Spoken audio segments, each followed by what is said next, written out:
এগুলো উঠে গেছে, ঠিক করো মেকানিকগিরি করো ঘড়িটা নিয়ে। এখন ছেলে ভাতটা ফুটে গেছে। আর ডালের যখন 18 মাস বয়স ছিল বাপের বাড়ি গিয়েছিলাম, তো ওখান থেকে একটা বোতল আর ঘড়িটা একসাথে কিনেছিলাম।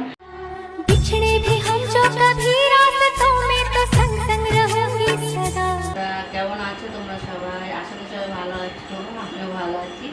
আর দেখো এখন ভিডিওটা শুরু করলাম। এখন খাচ্ছি পান্তা ভাত, দেখাশোনা। এখন খাচ্ছি পান্তা ভাত, আর সাথে হচ্ছে চানাচুর আর পেঁয়াজ দিয়ে। আর ভীষণ ভালো লাগে গরমে এটা খেতে। তো চলো আজকে পান্তা ভাত খেতে খেতেই তোমাদের আমি ভিডিওটা শুরু করলাম। তো বন্ধুরা, পান্তা ভাত খাওয়া হয়ে গেছে, হয়ে আবার ছেলেকে একটু গরম ভাত খাইয়ে দিলাম। আর এখন যাচ্ছি আমি ঘর মুছতে।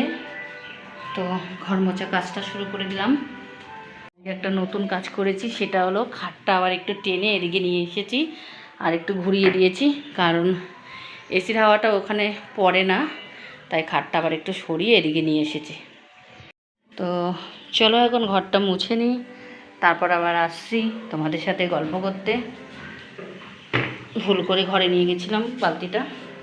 ড্রেসিং টেবিলটাও একটু ওই কোণার দিকেই রেখে দেবো, কারণ খাটটা আমি যেহেতু এদিকে সরিয়ে রেখেছি, যার জন্য এদিকটা জায়গাটাও একটু কম হয়ে গেছে। আর ওদিকটা ফাঁকা আছে যখন, তাই ওদিকটায় ড্রেসিং টেবিলটা নিয়ে রেখেছি। তোমাদের অন্য সময় ভালো করে একটু ঘরটা ঘুরিয়ে দেখিয়ে দেবো। তো তোমরা দেখতেই পেলে ড্রেসিং টেবিলটা এখনও মানে এটা এখনও সরানো হয়নি। এই যে এই জায়গাটায় ফাঁকাটায় মানে রাখা হবে। তো চলো এই ড্রেসিং টেবিলটা এখন আমি একটু ভালো করে এই যে এটা একটু ওই দিকটা সরিয়ে সোজা করে রাখি, তারপরে তোমাদের আবার কাছে মানে দেখিয়ে দেবো যে কেমন করে রেখেছি, ভালো হয়েছে কিনা একটু জানাবে। এদিকে কাজ সেরে এখন বেরোচ্ছি একটু বাজারে, কারণ একটু বাজারে যাওয়ার আছে আর অনেক কিছু দরকার কেনাকাটা আছে, তাই একটু বেরিয়ে পড়লাম তাড়াহুড়া করে। তো বন্ধুরা, বাজারে গিয়েছিলাম, অনেকগুলো কাজ ছিল, সেরে আসলাম। আর এখন রান্না করতে ঢুকেছি। আর কি রান্না করব আজকে, ভোলা মাছ এনেছি, মা কেটে দিয়েছে। আর ভাত বসিয়ে দিয়েছি, ভাতটা ফুটে গেছে। আর ডাল এনেছি, এখানে আছে দুধ, আরও কী কী যেন আছে। আর এটা মাছ আমি ঢেকে রেখে গিয়েছিলাম, একটু দোকানে গিয়েছিলাম বাজার থেকে এসে। এই যে ভোলা মাছটা করব সর্ষে বাটা দিয়ে। আর চলো ভাত হোক, তারপর আসছে। এবার গরমের মধ্যে রান্নাও একটা ঝামেলা হয়ে পড়েছে, কিন্তু রান্না তো করতে হবে, নাহলে খাবো কি। তো এখন উচ্ছে ভাজা বসিয়েছি, আর ওদিকে মাছের জন্য কড়াইটা বসিয়ে দিয়েছি। উচ্ছে ভাজা বসিয়েছি, আর উচ্ছে ভাজাটা প্রায় মানে পুরো হয়নি, প্রায় হয়ে গেছে। এরপরের মধ্যে কুমড়োগুলো দিয়ে দেবো। উচ্ছে আর কুমড়ো ভাজাটা আমাদের বাড়িতে ভীষণ ভালো খায় সবাই, তাই বেশিরভাগ এরকমই ভাজা করি। আর এদিকে কড়াই আমি বসিয়ে দিয়েছি মাছের জন্য, আর একটু গরম হোক, তারপর তেলটা দিয়ে দেবো। রান্না বানাতে বানাতেও ভিডিও বানাতে হয়, তো মাঝখানে অনেক দিন আবার গ্যাপ গেছে, যেহেতু তোমাদের কাছে ভিডিও দিতে পারিনি, তাই চেষ্টা করছি আজকে আবার একটাই ভিডিওটা আমি আপলোড করে খুব তাড়াতাড়ি দিয়ে দেবো তোমাদের কাছে। দেখো কথা বলতে বলতে কড়াই গরম হয়ে গেছে, কড়াইতে তেলটা দিয়ে দিই, কারণ মাছটা ভাজতে হবে। আর এদিকে এইটাও মানে বললাম আটা ভাজা হয়ে গেছে, এবার কুমড়োগুলো দিয়ে দেবো। এটা দিয়ে আবার একটু নাড়াচাড়া দিয়ে আবার ওদিকেও তেলটা আর একটু গরম হতে থাক।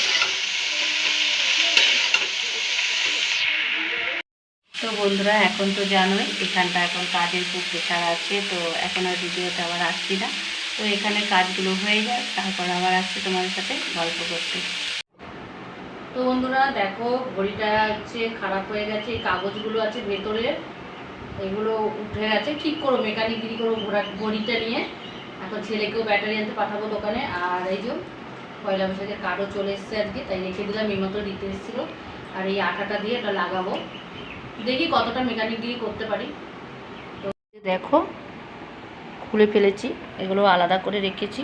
আর এই যে আঠাগুলো না, এই আঠাগুলো অনেক দিন তো হয়ে গেছে, আঠাগুলো উঠে গেছে। আর এই চারোপাশ দিয়ে আঠাগুলো আমি এখন লাগিয়ে আবার সব ঠিকঠাক করব, তারপরে দেখি কি হয় ঘড়িটার অবস্থা। তো বন্ধুরা, এখন ঘড়ি ঠিক করতে পেরেছি, আর আমি ভাবতেই পারিনি যে ঘড়িটা ঠিক হবে। তো ভালোও লাগছে। আর এই যে আমার ছেলেও এখন টিভি দেখছে, আর ড্রয়িংয়ে গেছিলো, ড্রয়িংটা হয়ে গেছে, তোমাদের আমি দেখিয়ে দিই। এই যে আমার ঘড়ি এখন চলছে, ঘড়িটার জন্য একটু মনটা বেশি খারাপ ছিল, দেখতে অত ভালো না, কিন্তু ওই ঘড়িটা অনেকটা স্মৃতি আছে। আমার ছেলের যখন 18 মাস বয়স ছিল, আমি বাপের বাড়ি গিয়েছিলাম, তো ওখান থেকে একটা বোতল আর ঘড়িটা একসাথে কিনেছিলাম। আর দুটো জিনিস এখনও পর্যন্ত আমার আছে। এই যে আমার ছেলে দেখো 18 মাস থেকে এত বড় হয়ে গেছে, ওই দুটো জিনিস এখনও রয়েছে, যার জন্য একটা স্মৃতি হিসাবেই থাকে। কিন্তু খারাপ হয়ে গেলে কি আছে, ফেলে দিতে হতো, তো খারাপ হয়নি, বোতলটাও আছে। তো এই দুটো জিনিস আমার সবসময় যত্নেতেই থাকে, কারণ ছেলের 18 মাসের সময় কিনেছিলাম, তো এখন অবধি চলছে। তো জানি এটা সেরকম কিছু বিশাল ব্যাপার না, কিন্তু আমার কাছে এরকম ছোট ছোট স্মৃতি আমার কাছে অনেক ভালো লাগে। তো যবেই ঘড়িটা খারাপ হয়ে যাবে তখন ফেলে দেবো, তো এখনও যখন চলছে চলুক।